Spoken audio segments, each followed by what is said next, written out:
যিনি আমাদের ভবিষ্যৎ দেশনায়ক, যিনি প্রধানমন্ত্রী হবেন, যাকে আমরা অগ্রিম শুভেচ্ছা জানাচ্ছি, জনাব তারেক রহমান। তিনি এক অনন্য নজির স্থাপন করেছেন। স্বাধীনতার ৫৫ বছরে আমরা যে সম্প্রীতি দেখাতে পারিনি, তিনি তা দেখিয়ে দিয়েছেন। কেমন করে দূরের মানুষকে আপন করে নিতে হয়, কেমন করে বিরোধী মানুষটাকে বুকে জড়িয়ে নিতে হয়, তিনি তার উজ্জ্বল দৃষ্টান্ত স্থাপন করেছেন। আমিরে জামাত ডাক্তার শফিকুর রহমানের বাসায় গিয়ে তিনি হৃদয়তাপূর্ণ আচরণের মাধ্যমে এবং এনশিওর করেছেন যে আমরা এভাবেই সামনের পথচলা এগিয়ে নিয়ে যেতে চাই। তিনি এনসিপির যিনি মুখপাত্র, যিনি আহ্বায়ক, তার বাসায় গিয়েও সেখানে সে বয়স কেমন, তার দলের সমর্থন কেমন তিনি ভাবেননি।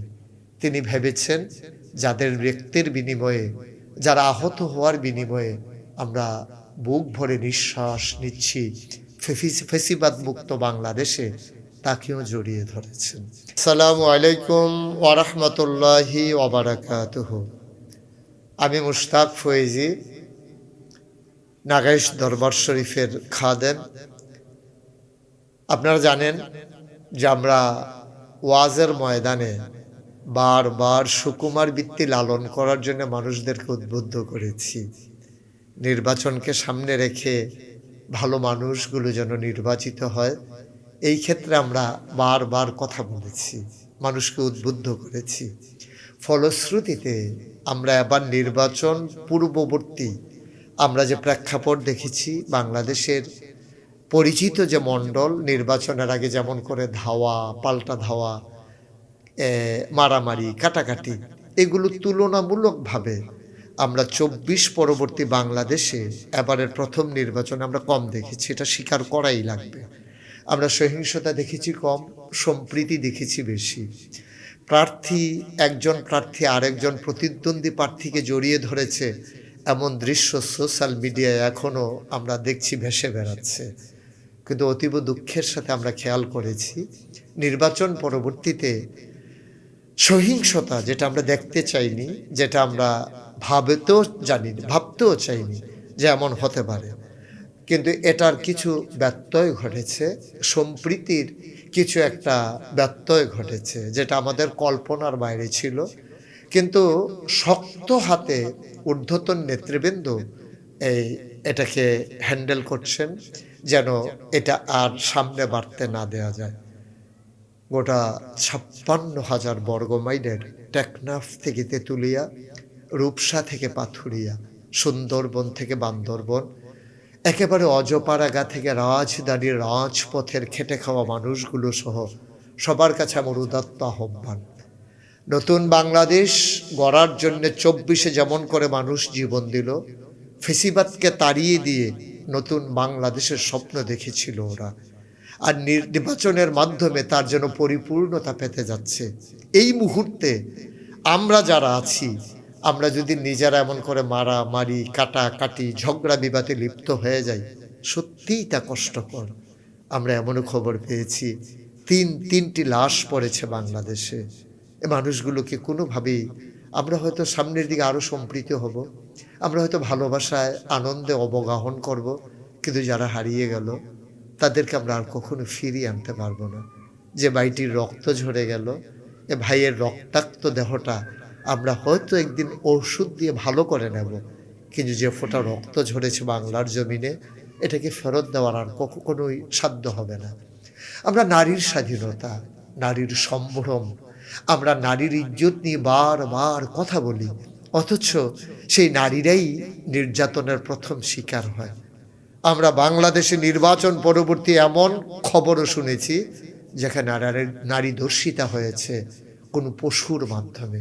এ পাশবিকতা বন্ধ হওয়া দরকার। শুধু দরকার তা না, এখনই দরকার, এই মুহূর্তে দরকার। আমরা তার উজ্জ্বল নিদর্শন দেখলাম, যিনি আমাদের ভবিষ্যৎ দেশনায়ক, যিনি প্রধানমন্ত্রী হবেন, যাকে আমরা অগ্রিম শুভেচ্ছা জানাচ্ছি, জনাব তারেক রহমান। তিনি এক অনন্য নজির স্থাপন করেছেন। স্বাধীনতার ৫৫ বছরে আমরা যে সম্প্রীতি দেখাতে পারিনি, তিনি তা দেখিয়ে দিয়েছেন। কেমন করে দূরের মানুষকে আপন করে নিতে হয়, কেমন করে বিরোধী মানুষটাকে বুকে জড়িয়ে নিতে হয় তিনি তার উজ্জ্বল দৃষ্টান্ত স্থাপন করেছেন। আমিরে জামাত ডাক্তার শফিকুর রহমানের বাসায় গিয়ে তিনি হৃদয়তাপূর্ণ আচরণের মাধ্যমে এবং এনশিওর করেছেন যে আমরা এভাবেই সামনের পথচলে এগিয়ে নিয়ে যেতে চাই। তিনি এনসিপির যিনি মুখপাত্র, যিনি আহ্বায়ক, তার বাসায় গিয়েও সেখানে তিনি সে বয়স কেমন, তার দলের সমর্থন কেমন তিনি ভাবেননি। তিনি ভেবেছেন যাদের ব্যক্তির বিনিময়ে, যারা আহত হওয়ার বিনিময়ে আমরা বুক ভরে নিঃশ্বাস নিচ্ছি ফেসিবাদ মুক্ত বাংলাদেশে, তাকেও জড়িয়ে ধরেছেন, তার বাসায় পৌঁছে গিয়েছেন।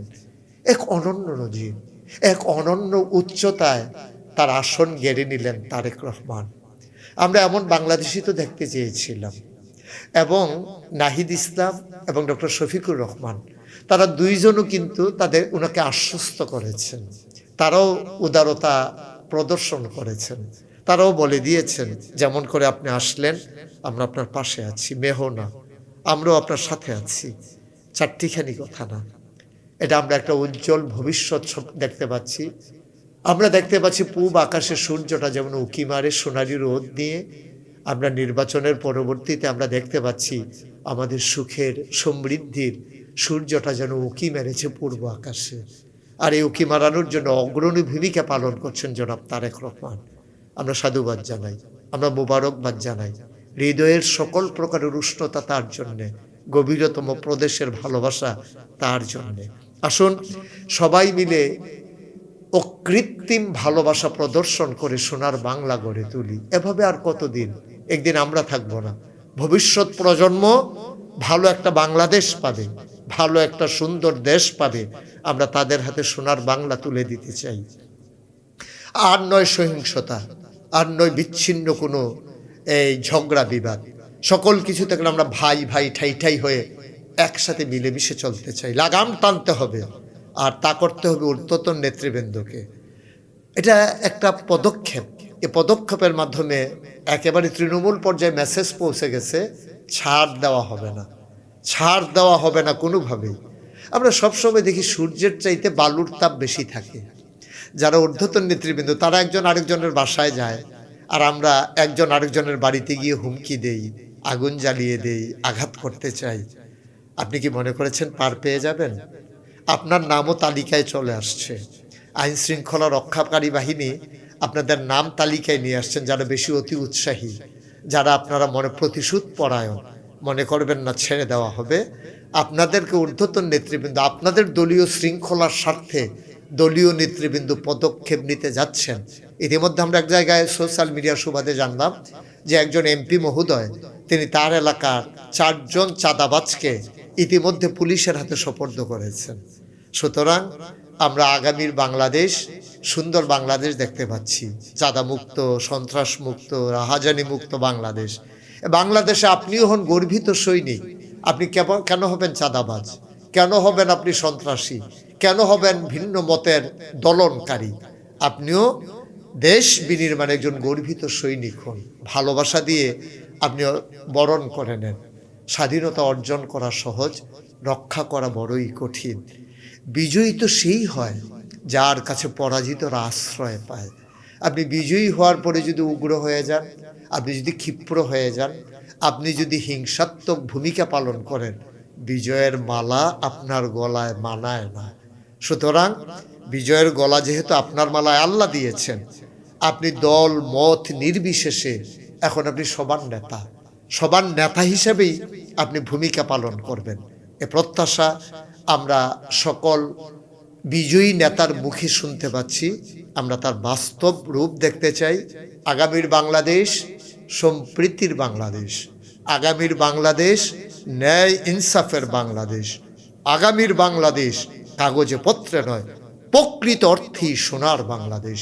সোনার বাংলাদেশ বিনির্মাণে আমরা এক একজন অতন্ত্র প্রহরী হয়ে নজরানা পেশ করতে চাই। সবার জন্য দোয়া করি, সবার কাছে দোয়া চাই। আসসালামু আলাইকুম ওয়া রাহমাতুল্লাহি ওয়া বারাকাতুহু।